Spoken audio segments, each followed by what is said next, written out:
Hi everyone, it's Jen again. I thought this week maybe I would do a Let's Play. It's been a little while since I've made one, and recently one of the members of our Discord finished their game Loving Decays by Ling, and I thought I would give it a chance. I am going to leave a link in the description below if you'd like to try it for yourself. And I waited to open the game so that we would be able to read the warning together. This game contains the following: yandere themes, unhealthy relationships, stalking, murder, emotional manipulation. It's a bit fast. I didn't get to read them all out loud, but go back and pause your screen. Make sure that all those warnings are okay with you. This is a RenPy game. I always like to look at RenPy games, see what other developers are doing with the engine. So far we have our title screen. It's pretty simple, pretty much the default here. I do like the use of this kind of monochrome color of just like pink and grays. The woman in front of you lays with ghastly pallor. Her hair is streaked with gray, and her lashes, intact in their darkness, rest lightly on cold skin. Around her lips, pale splotches of pink blossom to the jawline. You wonder, as you always do, what kind of voice would have come out of their mouths. Perhaps something unsaid dissolved into the dark with her. The needle injector between your finger clicks, binding her jaw shut. To not know anything about the bodies whose mouths you'll shut, fingers you'll break, and veins you'll drain, past what is written on the cream paper folder, just another arm's reach away. It was a given in this line of work, and yet it is impossible not to imagine the life behind the visage you are locking in time. Sometimes the bereaved would even make certain requests to make sure the deceased look as close to life as possible. Things like leaving certain piercings in or using a specific color of lipstick. You're not sure if the pink on her skin is a rash or a birthmark. Either way, it's light enough that it'll be covered by the makeup later. Another click resounds under the pressure of your fingers.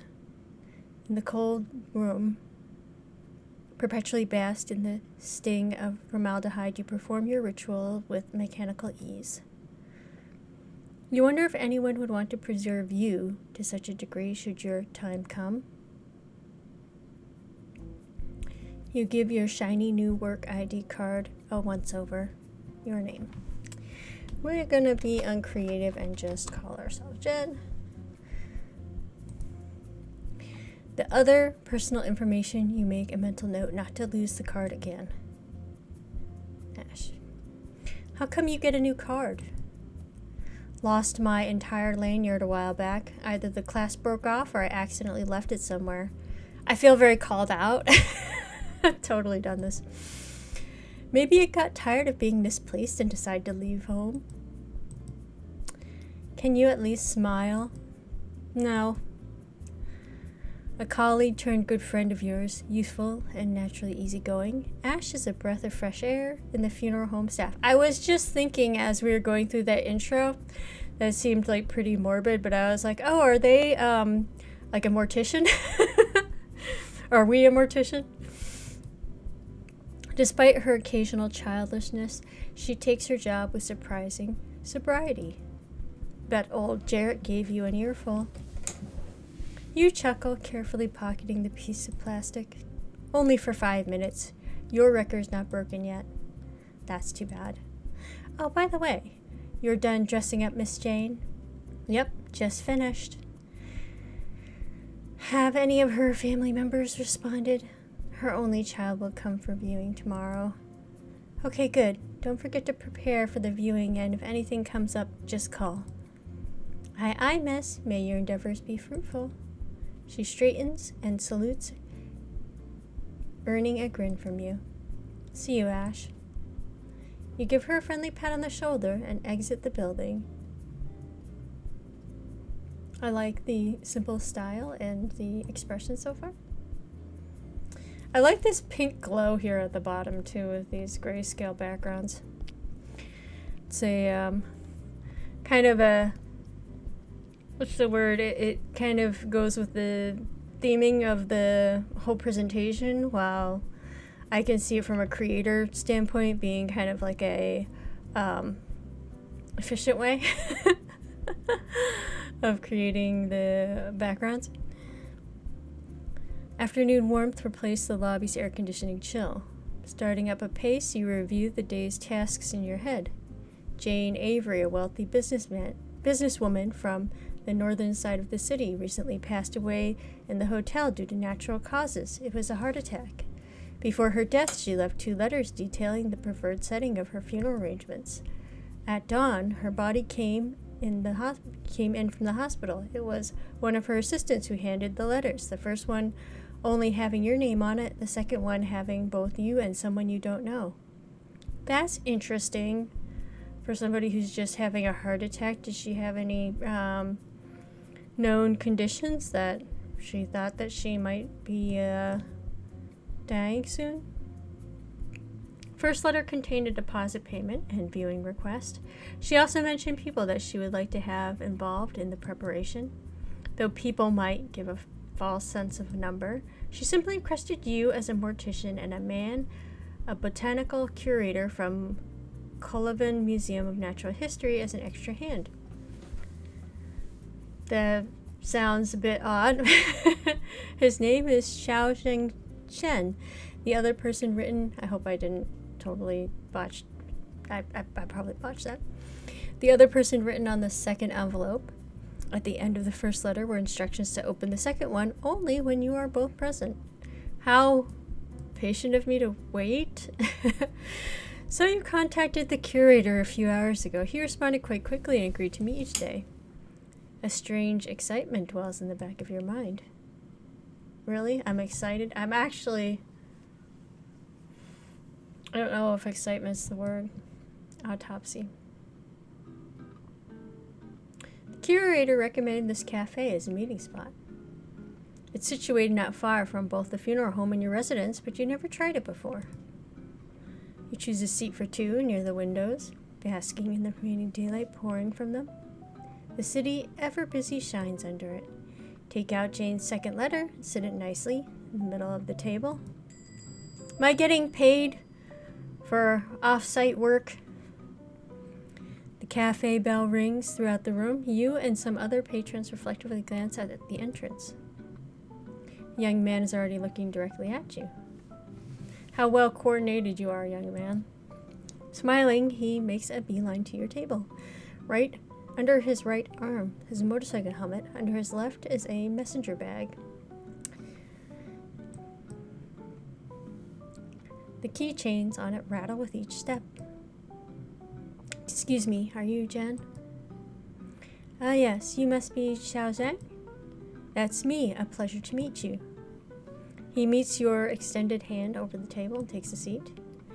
Sorry to keep you waiting. Traffic's quite bad today. No, it's all right. I just got here myself. Did you come here straight from work? I did. Had to sort out some papers this morning. His gaze falls to the letter on the table. Let's order something first. No, let's not. Let's get straight to the point. I want to know what's in this letter. He waves the waitress over and you both give your order. You knew her, didn't you? You should be the one to open it. Zhao shakes his head. Yet she sent it to you, not me. Go ahead. We'll read it together anyways. You offer him a small smile and open the unbroken envelope. I didn't offer any condolences, assuming that this person knows the late Jane. The paper is the same as the first letter, thick and of high quality. The late Jane Avery wrote meticulously.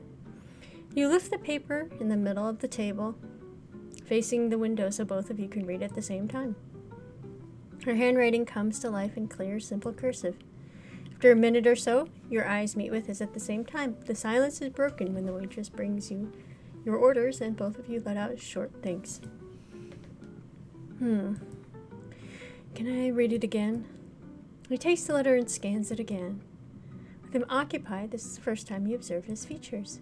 You didn't expect anything in particular, but with a title such as Botanical Curator, you can't help but expect a more aged person, someone much closer to the deceased age than yours. A simple type of handsomeness graces his face, framed by hair a shade of blooming petals. His eyes are soft and youthful. They brim with apparent curiosity. Still, there's an air of maturity in how the man brings himself. His voice is stable and his stride is confident. Yao's fingers absently drum the table, bringing you back to attention. Would you like to eat first, miss? Yes. Also, can you call me by my name? I don't think we're that far in age. Only if you want to, of course. Okay, you can call me by name too then. Don't hesitate to ask if you have any questions about my work. We'll be working together after all. I'd like to ask you some things too, if you don't mind. Not at all. About his job? Yeah, let's know more about your job. Why are you going to be my assistant? What is your qualifications, sir? Well, you got a stylish getup here, so maybe you can pick out her outfit. What do botanical curators do? A variety of things. We handle the acquisition, documentation, and preservation of botanical collections. The museum has an herbium wing, so I mostly tend to that. I also get to guide a lot of tours. For kids mostly, because according to my manager, my face is more approachable to them. They're not wrong, you think. You don't miss the way his voice endearingly rises at the mention of his job. What about you? I'm not familiar with death care services. Morticians are basically funeral directors. We work with the family, arrange funeral services and memorials, service details, paperwork, things like that. The hours are flexible, but I do on-call too. Since I have the licenses to work with both funeral director and embalmer, it varies from time to time. Do you have a preference for either one? Not really. The senior embalmer just retired from the home, so I'm taking more embalming work lately, just until a recruit comes in.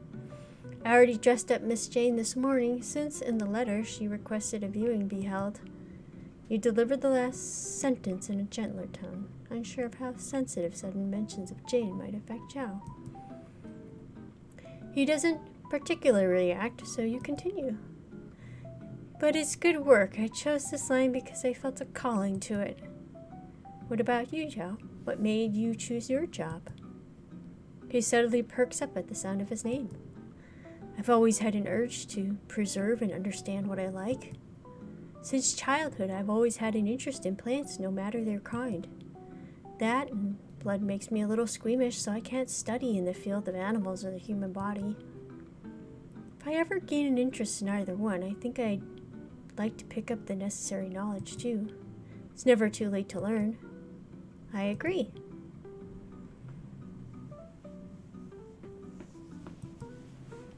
How long have you been working in Colavan? Around a year now. You? Almost 2 years in Haven Shade. I felt welcome from the start, though. The other staff were really nice. Except for Ash, who makes fun of me for losing my name badge, and my boss, who apparently will, lecture me for losing it. Just a mistake. Jeez. Same here. Good coworkers always help make the job worthwhile. You nod in agreement. What about you and Miss Jane? Were you two familiar with each other? A little, actually. She's a benefactor and frequent visitor of the museum. She was a busy woman, but in her free time she'd visit the museum sometimes. She came to recognize us herbarius. Stop, I can't pronounce words. How long have you known her? Only after I took the job, so less than a year. We talk about the museum, its collections, or mundane things. We're not personally close, but she was bright and a little intimidating, in a good way. I had no idea she had an illness, though. Was she in a hospital?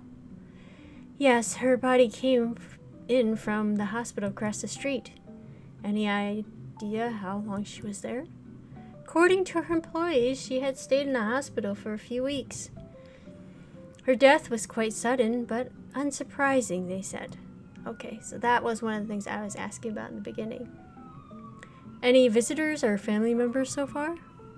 Oh my gosh, there's sirens going on. Sorry for that. I don't know. They sound like they're getting close. No, only her employees. My friend has contacted her son, though. I see. So her death is ruled as natural causes. Yes, by cardiac arrest. Yao nods. Finished with his line of questioning. Well, let's meet her wishes as best we can, then. Of course. I didn't know Miss Jane at all, so she most likely heard about me from someone else, but I'm honored that she asked for me specifically. It's a bit creepy. I'm not really quite sure why my reputation precedes me. Your tone and words are a product of both experience and genuine empathy. You exchange your condolences with Yao via text, but talking directly is always different. You put your chin at his helmet, resting at the back of his chair. You do know that riding motorcycles is very dangerous, and I hope that you have registered yourself as an organ donor. You ride a motorcycle? Sure do. Saves lots of time and money, and it's fun. When I need a refresher, I take it out on night rides. What else do you do in your free time? I enjoy photography. I usually take pictures of things I'm interested in, so plants again, haha. I consider my job as a hobby too. When I preserve a log or specimen, I try my best to learn as much as possible about them. Keeps them alive that way in history and knowledge. You seem very passionate about your work. Of course, it's special to me. Feels something, that's for sure. What about you, Jen? What do you think about what you do? It's both personal and impersonal, I suppose. You're assisting someone, or at least their loved ones, through death, the last stop, yet you'll never know the deceased personally. I know them through what's left of them. Not sure what to think about that. In a way, it's not too different from his job either, you think? You wonder if that was a little too much, but Yao eyes you with a satisfactory glint. I understand what you mean. You smile appreciatively. No more questions. Both of you finish your meals, and conversation automatically returns to the job at hand. You reveal the contents of the second letter together. Okay, so Miss Jane stated that she would like to be buried. After a 3-day viewing starting tomorrow, she'll be buried at her family graveyard outside the city, attended only by her son. During the viewing, she wants to feature various specimens representing all the museum's wings. A choice of specimens is given to the curation teams. And she wants to be displayed in a glass coffin. Yao looks at you with slight concern. Isn't the viewing supposed to be tomorrow? Is this enough time? I think we have 1 or 2 glass coffins. I'll ask right now to check. Take out your phone to quickly text Ash. Jane Avery's request is on the more inconvenient side. 3-day viewing, displayed like a museum exhibition than a burial. No ceremony, memorials, or eulogies. It's not disallowed, but considering her direct summon of you, you can't help but be curious. You look back at Yao. What about the specimens? Can you get the permits and transportation fast enough? I'll try, but if it's for Miss Jane, I'm pretty sure the museum will treat it urgently. Also, if you don't mind, can I keep the letter? I'm sure the other staff would like to see it too. I'll type up the contents and send it to you when I get back to the museum. That's fine. If there isn't anything else, let's go now. Let's. You both gather your belongings and pay at the counter. I just take a picture of it. Just let me take a picture of it. You don't have to type it up, sir. Yao opens the door for you on your way out. You're going straight to Heaven's Shade after this? Yes, but I need to drop by my apartment first. It's nearby, so I'll just walk. Are you going back to the museum? Yeah, I'd like to start discussing with the team as soon as possible. I have time and a spare helmet, though. Want to ride instead? No! I drive carefully, so don't worry. No! No! Tempting offer from a sweet young man. Declined! Thanks for the offer, but I'll just walk. Okay then, be careful on your way home, Jen. You too. You're already a few steps away, but there's no sound of an engine or tires from Chow's direction. The only ones are coming from already moving vehicles passing on the road. That's how you justify the inexplicable urge to look back to yourself. You glance behind your shoulder. Chow's eyes, framed by the lifting the visor of his helmet, stare directly at you. He tilts his head and his eyes crinkle in a smile. Popping down his visor, the engine of his motorcycle comes to life. Find yourself smiling back, just enough that it doesn't reach your eyes. Not waiting this time, your feet move just a little bit faster. Under your shirt, your heartbeat quickens. Let's take the long way home. It was a mistake to tell him that you live nearby, ma'am. Just saying. In this day and age, we don't give any additional details, so we don't need to. I do hope we took a detour on the way home. Maybe past the police office first. Day 1 of Jane Avery's viewing. The morning light bathes the funeral home's woody interior. The next 3 days will be spent by you arranging and overseeing the viewing of Jane Avery. Everything's prepared and ready for this morning. You enter the viewing room for one last-minute check.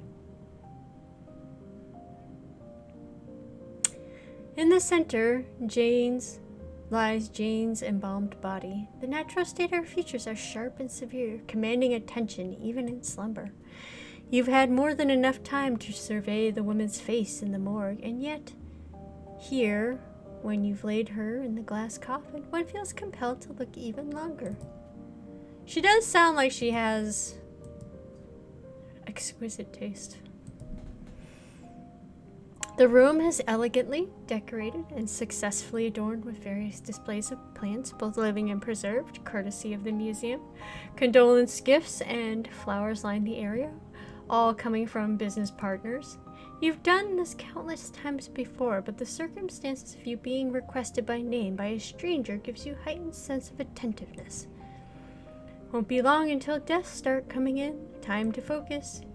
There's a moderate amount of people milling in and out of the room today, including people from bodies to which she was a patron.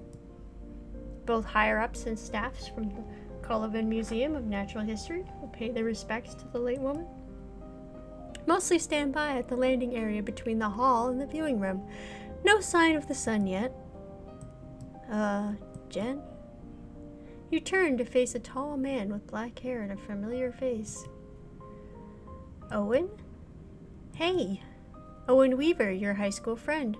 Not the closest, but you've had an amiable relationship with the man. You last met You last met at a reunion a few months ago. Fatigue is more apparent on his pale face compared to back then. It is you. Hey, are you the one handling this? No, I just like to hang out at strangers' viewings for the ambiance. I am. Do you need anything? Jane's my mom. A girl named Ash said to talk to you since you're the one in charge of her viewing. Whoa, small world, Owen. Didn't realize your mom was such a boss. Wow, okay. Didn't know your last name, Owen. I see. My condolences, Owen. Thanks. Second passes as the both of you think of what to say. He shifts on his feet, beady eyes, observing the unfamiliar halls. Remember what we talked about a few months ago? At the reunion? You nod, pause to recall the details. Well, this makes more sense why she requested for me specifically, considering that I knew her son and spoke to a reunion a while ago. few months ago. You stepped outside the restaurant, the noise of chatter almost immediately dissipating into quiet rustles of wind and distant waves. You inhale as much fresh air as possible before anyone notices you're gone. Reunions aren't particularly unbearable to you, but the noise can get overwhelming, not to mention the distance it took you to get here. In the distance, the ocean glitters in preparation for the sinking sun. You find yourself smiling to yourself. Hey, Jen. Oh, hey, Owen. Want one? Takes out a pack of cigarettes and offers them to you. No, thanks. I get enough chemicals from, embalming people. He lights his cigarette with a flick. The flame burns the white nub crimson and then pale as it turns to ash. Owen takes a drag and faces away from you when he blows away the smoke. Side by side, the two of you face the street and the slim sliver of ocean ahead. Back then, the man was well built as a member of the sports team. A fact that didn't change over the years, you notice. He's grown broader with tattoos on sculpted forearms. There is a manly, attractive maturity to his face. Pleasant silence falls on the street for a while. Occasional chirping of birds and rustling leaves smatter the air. You're a mortician, right? Can I ask you something? Sure. Ever handled a family member of someone you know? For funeral arrangements or embalming? Both, sure. Several times. And you're not too sad to do it? I get sad at the job more often than you think. But I always tell myself I'm helping to preserve the memories of them, giving them one last send-off. It's harder when you know that person, but job's a job. Memory, huh? Another silence descends. You give a sideway glance to him with furrowed brows, mouth slightly open as if wanting to say something. You notice how his nail beds are dry, with the index and middle fingers ever so slightly stained with nicotine. If I can ask, did you lose someone recently? A short silence. He inhales a deep hiss of smoke and lets it out into the yellow afternoon sky. Yeah, no. She's still alive, but not in my life anymore. She's not in good condition. Last I heard, time's probably coming soon. You can say I lost her a long, long time ago. But what memory is there to keep if I never had any? You face his side profile. His eyes drop from the horizon to the gray asphalt. His voice comes out weaker than you expected. Barely know anything about her. It's like she's already dead. School your expression, betraying nothing. It's a given in your field of work, words that would be too raw, painful, or cruel in other conversations. Perhaps there's a comfort in talking to someone like you so close to the edge of life. There's an urge to confess what the rest of the world wouldn't hear. Before you give a response, Owen soundlessly laughs with a shake of his head. Man, what the F am I saying? My bad, Jen. I've been out of it lately. Now it's all right. Your kind expression placates him. He runs a hand down his hair as he looks the other way to blow off another puff of smoke.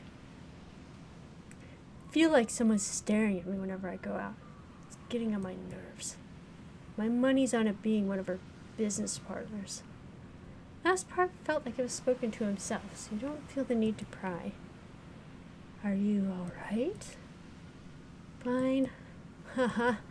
Sorry again. I'm just probably being stalked or have some kind of paranoid hallucinations. Fine. He sighs, seemingly regaining his senses once more.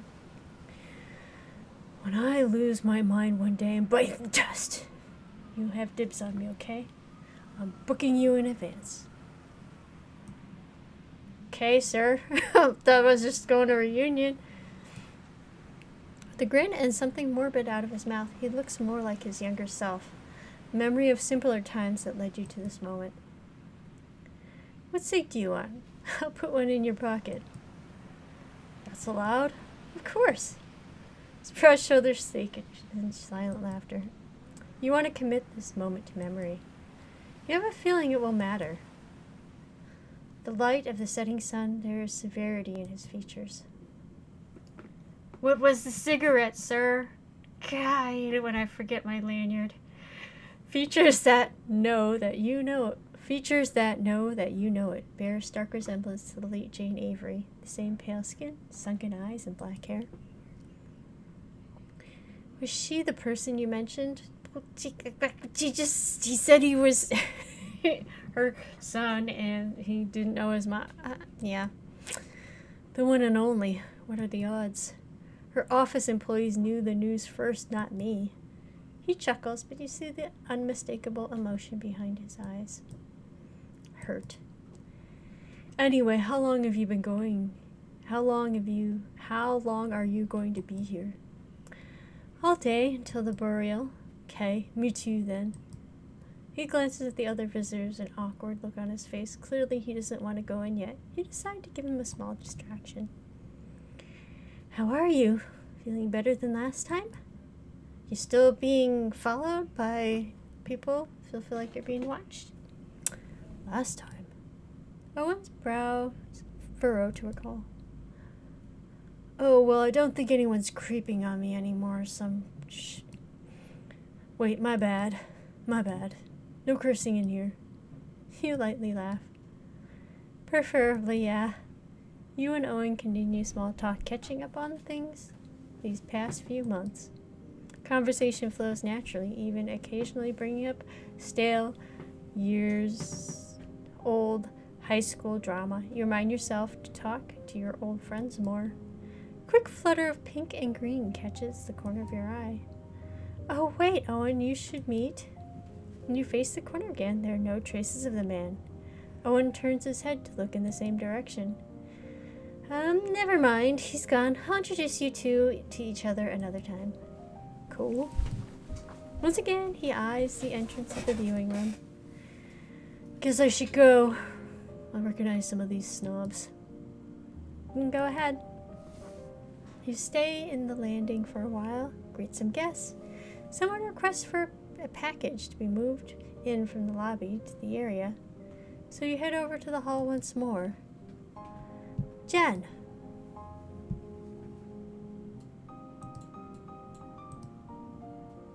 Now appears to your side. Oops, let's get rid of that. Sorry, I had to pause it for a second there. Now appears to your side, the usual gentle smile eased on his face. Yao, hi. I saw you earlier. Where did you go? I was looking around, sorry. This place is huge. Right? It's an old building, so the layout is confusing too.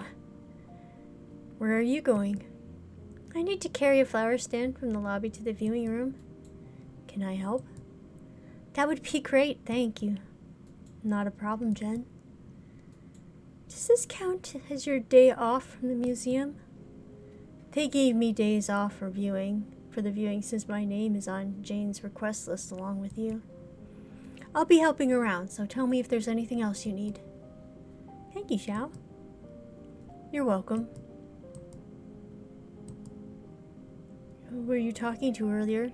Doesn't seem like a staff. Oh, I forgot to tell you. He's Jane's son, Owen Weaver, my high school friend. Really? I know. We last met at a reunion a few months ago, so I still recognize him. Has Jane ever mentioned a son to you? Cal lets out a non-committal hum as you both reach the flower stand. Don't remember. Immediately goes to work lifting the stand from the ground with a strength that seemingly exceeds his build. Zhao is of average build, but he seems to be on the more slender side. You've only seen him wearing baggy or loose clothes so far. It can be seen through his neck, arms, and hands. Not that you admit that you've been paying attention. With Zhao and the flower arrangement in tow, you head to the viewing room. It feels nice to break the routine, you think, working and doing your daily work with someone new for a change. Place the stand, just in time for Ash to pass by the hall in front of the viewing. Ash! Jen! And you are? Zhao Jingxian. You can call me Zhao. Oh, the one from Colavan. I'm Ash. Nice to meet you. How are you liking our place so far? It's really big. How old is this building? Dunno. You'd have to ask Jarek for that. Just don't lose your name badge. Our manager. Our prison warden. You give Ash a light slap on the shoulder. Bad-mouthing your superior in front of a guest doesn't do wonders for your nerves. Luckily, Zhao laughs. We have those back at Colavan.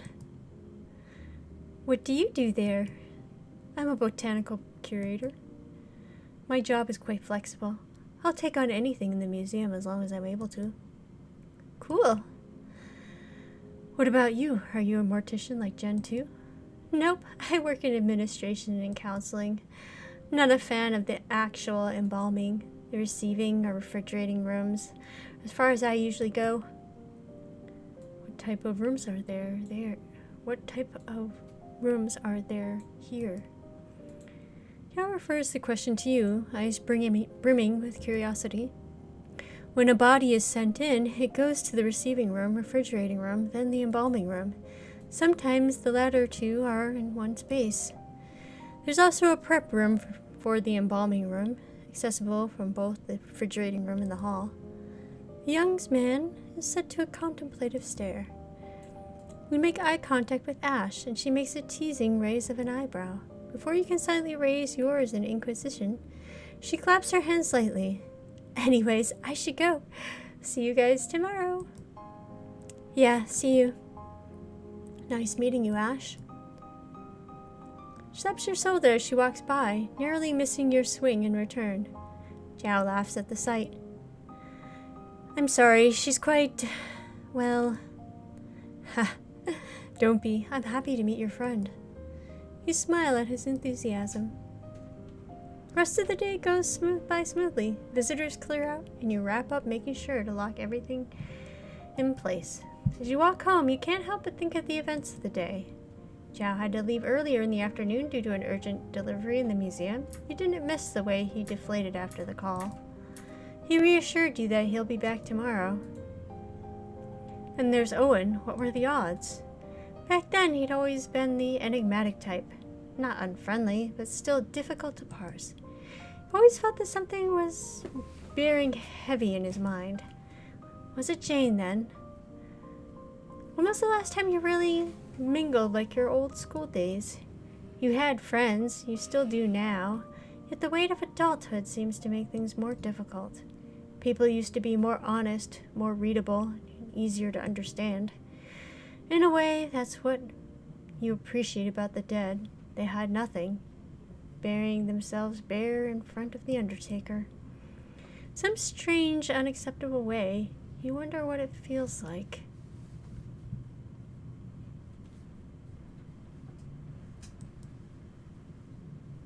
Day 2 of Jane Avery's viewing. Another day has started. It's bright as usual from the tall windows of the funeral home.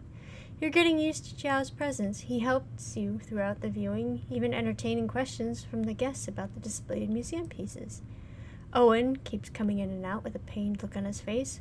When he's in the viewing room, he either sits in silence or talks to what you assume to be a distant relative or business contacts. You haven't had time to talk to him again or introduce him to Zhao. When unoccupied, Let's talk to Ash. You wander to the hallway and see Ash already making her way to you. Everything good, Jen? Yep, thanks. Are you done for the day?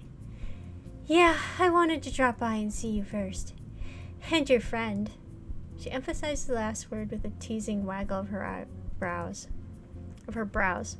You roll your eyes playfully, but continue to walk back towards the landing entrance anyway. Coincidentally, Zhao stands inside, with his back half towards the entrance, mind seemingly occupied with a piece of art hung up on the wall. You immediately pull Ash back into the hall before she can say anything embarrassing. Hey, what gives?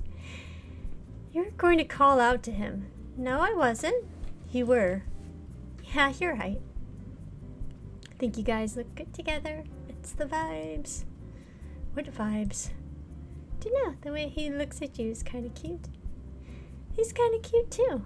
What do you think of him so far? You sure you're not the one who has eyes on Zhao? Your tone is teasing. You know she doesn't. Ash always gets excited at the thought of your love life, as slim as it usually is. Not my type, girl. You know that, and you're avoiding the question. Busted. He's nice and easy to talk to. Seems like a passionate guy. Going to assume that's not some tasteless innuendo. Embarrassed, you shove her arm. A cheeky laugh escapes her.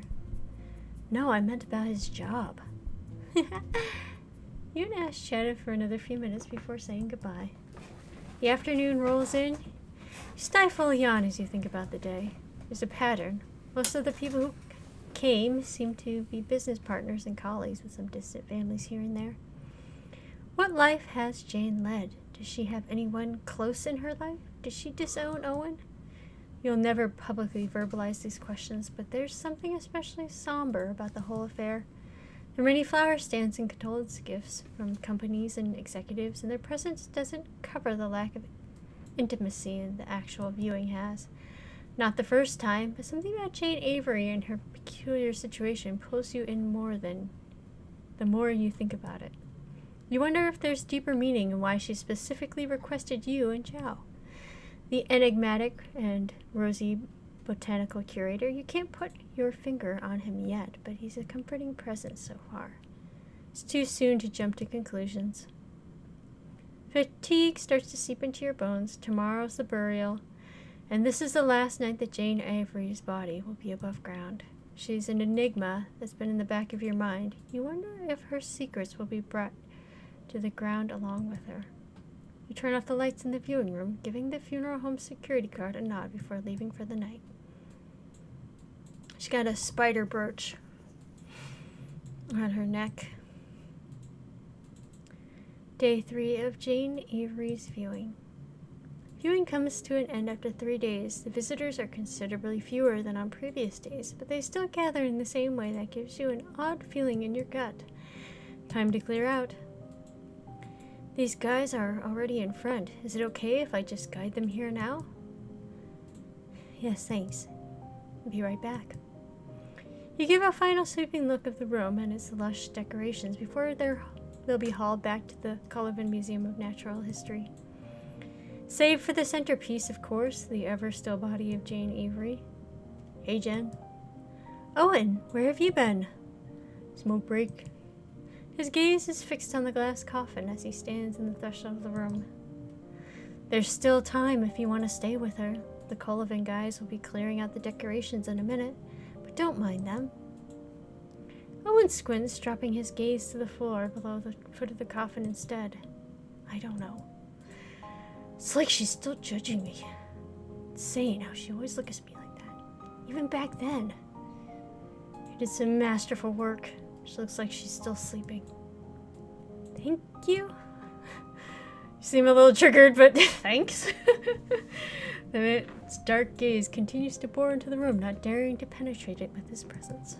He lets out a sigh and steps inside without a word. You avert your gaze back to the landing area, into the hall, not wanting to disturb him.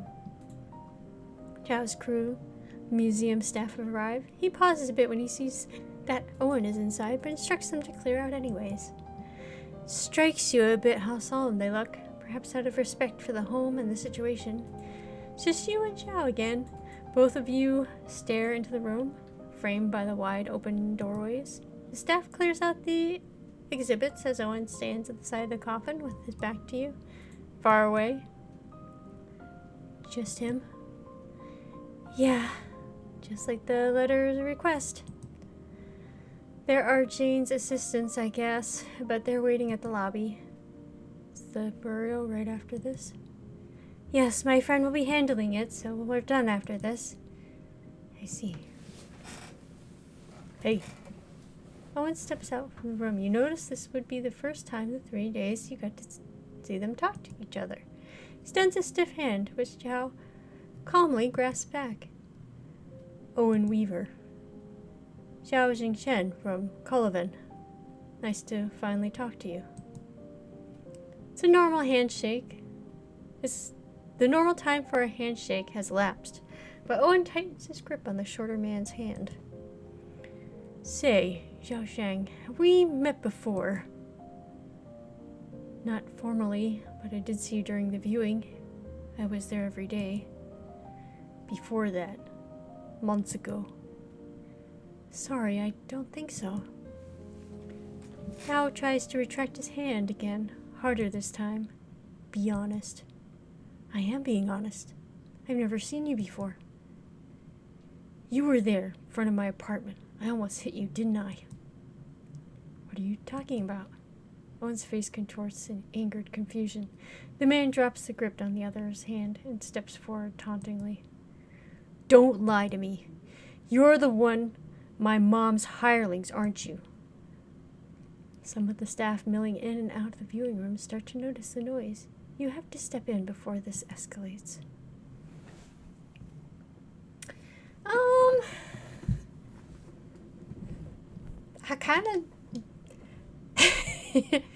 I kind of think that, I don't know, I'm kind of siding with Owen, to be quite honest.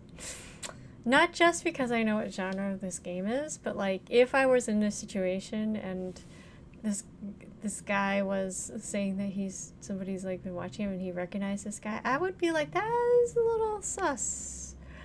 That's a little sus. Joe looks at you for help, but you stay locked in place, brow furrowing in confusion. Like, we just met, sir. I'm not coming to your rescue. I actually do know this guy, even though he seems a little bit out of sorts lately. What are you talking about? You knew her. You knew what she did, right? Did what? I knew her from work, but I don't know you, sir. What was she like? Oh, what was she like? Come on. A beat passes and Chow's voice comes out in a near whisper. How should I know? You're her son. I was just her friend, like many others in the museum. That seems to twist something inside Owen. His mouth opens, but no more questions or accusations come out. His eyes drop once again, exactly how they did back in between the slivering ocean and rustling leaves a few months ago. Owen runs his hand through his hair. His eyes flit left and right, and you see a heavy rise and fall of his chest. Never mind. My bad, Chowser. Been feeling horrible lately. But, you know, my mom's dying and stuff. He says it so non-committedly. Jiao's face is stiff, refusing to show a reaction. It's okay. My condolences. Sorry, Jen. Thanks for all your help. What? Wait. Say more about how you, like, almost hit him. What's going on with that? Because you seem to recognize this guy. This time he looks up enough to catch your gaze. You see the restlessness behind his now controlled words. Are you okay? I'll wait for the hurts in the lobby. Bye. Before you could say anything, he briskly leaves the area. You turn to Xiao with a questioning look. What was that? Why is he so sure he knew you? I don't know either. I swear I've never seen him before. Didn't even know Miss Jane had a son before this. She never told you? She's not that close with any of us curators. At least not that I know of. Does this happen often? People get agitated? Yes, but it's understandable. They're grieving. I'm a little worried for Owen, to be honest. Can't imagine having the mental strength to deal with that every day. You're great. Words leave his mouth in such a genuine tone that a slight heat warms in your cheeks. The empty hallway feels a little smaller now. Thanks, you two. Preserving and building knowledge for other people, I think that's amazing too. Love to see your work directly. You mean it even more when a smile blossoms on Zhao's face. Why not tomorrow? We'll be returning this borrowed specimens at noon. You should come with me. If you're not busy, of course. Really? I'm in. Am I? I don't know about this person. I'm a very cautious and skeptical person. See you tomorrow then. Okay, I'm I'm going to stop here. I'm sorry for the abrupt ending. I did play it all the way through, but it has some pretty big twists at the end, so I didn't want to spoil that.